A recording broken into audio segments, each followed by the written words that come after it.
and welcome to Heart Nation. I'm Zakariya Adeel. And I'm Shuva.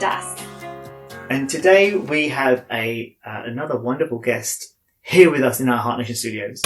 Yes, so we have Amber with us today. Hello, Amber. Hi, thanks for having me. Thank you so much for joining us. So Amber is a meditation teacher and a healing facilitator, and she's going to be talking a bit about what she does.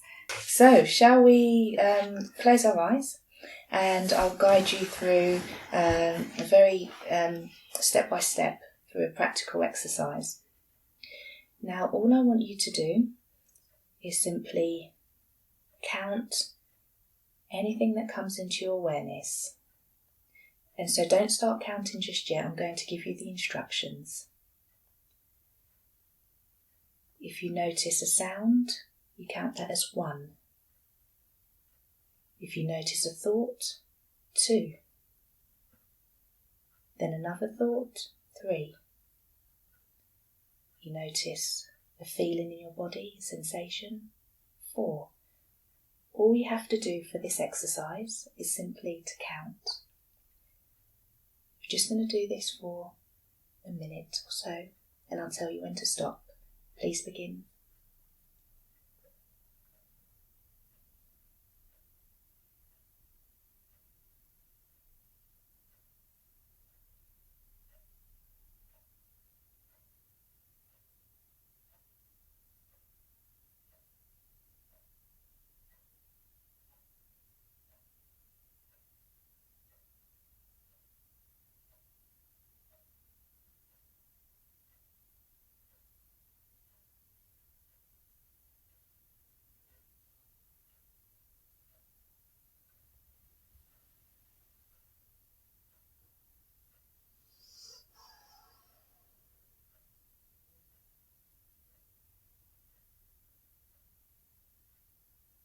And slowly open your eyes. Please remember your number. Shuva, how many did you count altogether? 9. 9. Very good. Was it easy? It was, yeah. It was pretty easy, yeah. Good. How many did you count? 11. 11. Was it easy to do that? Yeah. Brilliant. And did you notice what happened to the thoughts as you counted them? For me, they were getting less and less as I went along. Mm-hmm. And the gap was sort of getting a lot longer in between. Brilliant. Okay. And so now close your eyes. And now you don't need to count anything at all. All you need to do is simply watch and allow. You don't need to push any thoughts away. Just simply watch, listen, observe. And when the time is up, I'll let you know.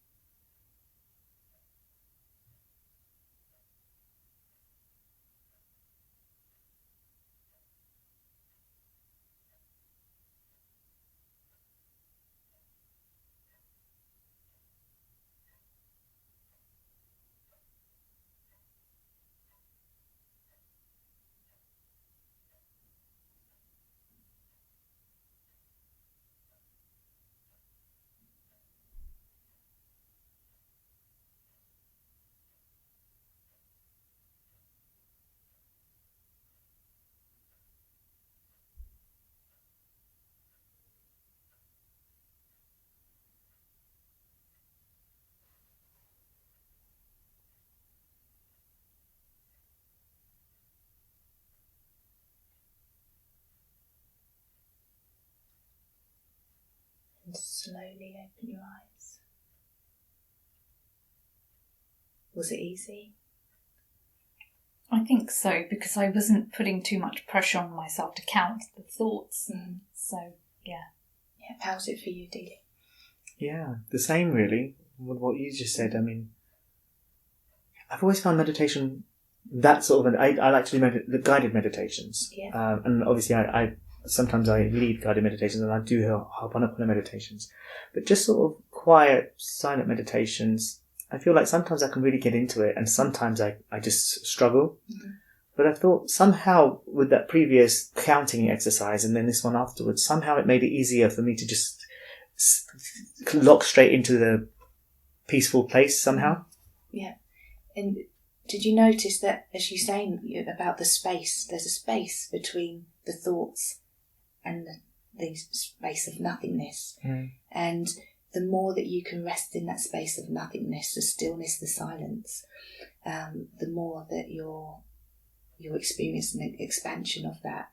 And as something comes into your awareness and just allowing it to be there, what happens is sometimes when you put your attention on it, it then moves on. As you were counting the thoughts, it moved on to something else. Your awareness moved. Your attention moves. And that state of pure awareness, that stillness, that silence, that begins to immerse even more when we just simply just rest and we just allow. And so from that space where of that stillness and silence, when you bring in some ascension techniques, that's what I teach, in that space, it helps to release stress from the nervous system. It helps with the expansion of consciousness. It helps with experiencing higher states of consciousness. And ultimately, it helps the mind and the body to heal. And so there's another part of this where we can bring in a very practical technique that I was taught by a colleague, Nikki Gorod, also known as Sarasvati. That's her Mishaya name. And so if you just close your eyes, so what you're going to do is, it has two parts. So in fact, I'll talk you through it first. So you can have your eyes open actually for this part. So the first part is the Sanskrit word Om. So that's the first letter of the alphabet. And Sanskrit is a vibrational language.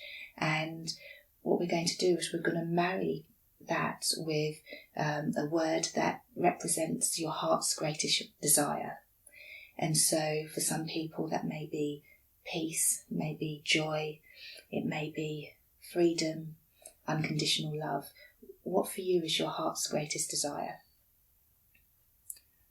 So something I don't have or something I have, or it could be anything? You can experience it sometimes in your life, but ultimately, what do you feel if you could just have one thing? If you could have a wish that's granted to you, that one thing, what is it that you'd really love for yourself in your life? So we say Om and then we say that afterwards. If you tell me what the word is, just Love. Love. So for you, you'd say Om, love. Okay? Or you'll think that. I was going to say romance. Romance. And if you had romance in your life, what would that give you? Connection. And so, perhaps... I just don't want to say love because Shuva's already said love, so I don't want to copy her. Oh, it's fine. When I taught this last week, about 3 people had peace. 2 people had joy. So it's absolutely fine. Okay, all right. I'll say love as well then. Does that resonate for you more than connection? I quite like to be specific. Yeah. And so maybe connection, actually. Connection. Yeah. Sure. Okay. So, and what this technique does is it helps you to bring more of that experience into your life. So by inserting Om before the word of your heart's greatest desire, love, it helps to bring more of that experience into your life. And so now we'll use the technique, and I'll just give you the steps so you can close your eyes now. But before you do that, yes. Can I ask you a question though? Yeah. So why was romance wrong? It wasn't wrong. I just wanted to see if romance was the ultimate thing that your heart desires, or was it something? Is there something more that romance would give you on a peace? Peace is the thing, but for the first time in my life, I would say I have peace now. Yeah. So that was the big thing in my life. But I feel like touch wood, the gods have blessed me with that. Mm-hmm. So the thing that I've wanted properly, but I haven't been able to achieve in the way that I would like, is romantic connection. Yeah. So if you'd really like that, then that you can absolutely use that. I guess, like for example, when I do this exercise and people say, do you know, I really, really want more money, or I really want a car. Right now, my heart's greatest desire is to have a car. When I explore further with them, what will that bring for them? For them, it's actually freedom, independence. It's not so much the material thing, it's what is that experience that it will bring. So we want to go for the broader issue, the broader sort of umbrella term, or umbrella emotion, I guess. What happens is that when you do, so for example, choose connection, it can then have a manifestation of all that what you're experiencing in your life. You begin to experience more connection here, there, and everywhere, and then it can lead you to the person you're meant to meet, for example, because you're already in that space of no connections missing in my life. And sometimes when we feel that there's a missing or a void, but ultimately when you fill yourself up with love, then the experience of more love without, when you've already got it within, it unfolds more effortlessly for you.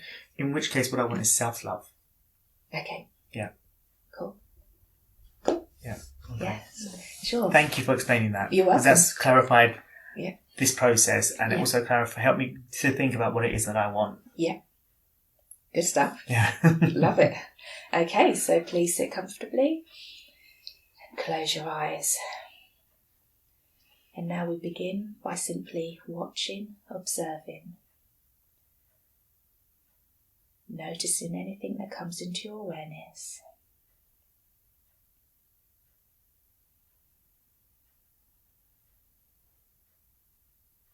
And then very gently, very effortlessly introduce your technique, Om Self-Love or Om Love.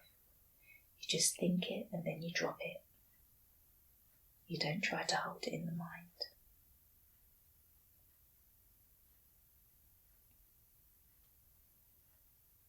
And then you just allow whatever happens to happen naturally as you just observe whatever comes into your awareness. And as if you notice yourself drift off on any thoughts, just gently come back and introduce the technique again, Om Love.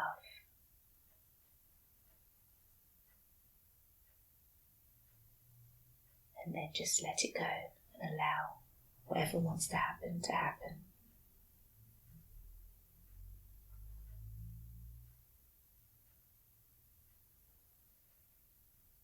You're going to continue to do this for a few minutes until I tell you to stop. You simply observe, listen, allow. And as you notice yourself drift off on thought, gently think your technique, Om Love.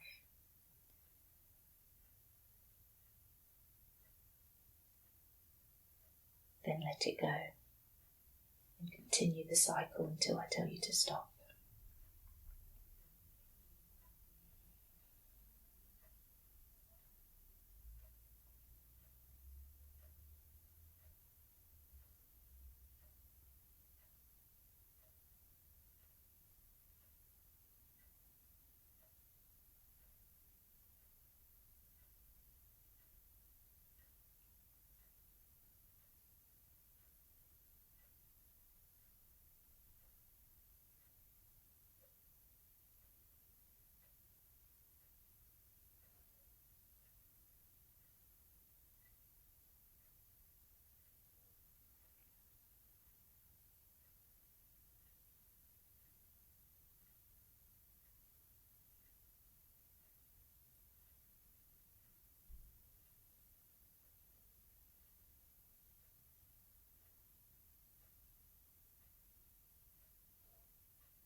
slowly open your eyes.